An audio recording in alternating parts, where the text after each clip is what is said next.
ভাবনা থেকেই মানুষ সুন্দর হয়। একটা মানুষ চলে তার মস্তিষ্ক ও ভাবনার উপর নির্ভর করে। তার ভাবনা যদি খারাপ হয় সে খারাপই হবে, আর ভাবনা যদি হয় ভালো তাহলে সে ভালোই হবে।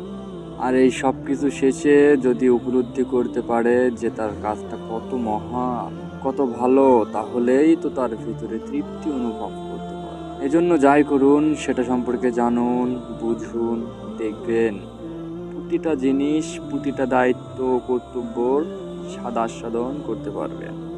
এগুলো সাধারণ কথা নয়, জীবনের আসল দর্শ। আসলে এই কথা বলার ব্যাখ্যা এমনই দাঁড়ায়, মানুষকে সুন্দর বানায় তার চেহারা নয়, তার ভাবনা। ভাবনা পরিষ্কার হলে আচরণ পরিষ্কার হয়, আচরণ পরিষ্কার হলে চরিত্র সুন্দর হয়, চরিত্র সুন্দর হলে মানুষ প্রকৃত মানবিক হয়। ভালো মন্দের আসল সূচনা মাথার ভিতরেই।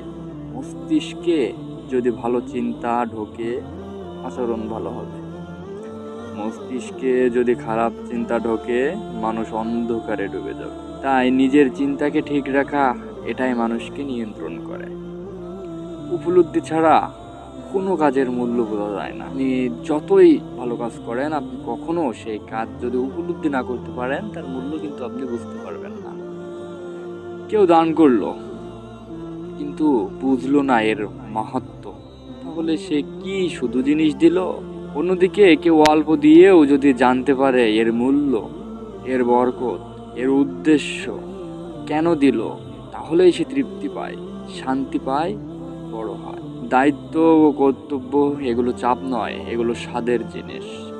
যদি বোঝা যায় কেন করছি, কার জন্য করছি, এতে কি ভালো হচ্ছে, তাহলেই প্রতিটা কাজে আনন্দ, শান্তি, সন্তুষ্টি আসে। মানুষ তখন শুধু কাজ করে না, নিজেকে নির্মাণ করে।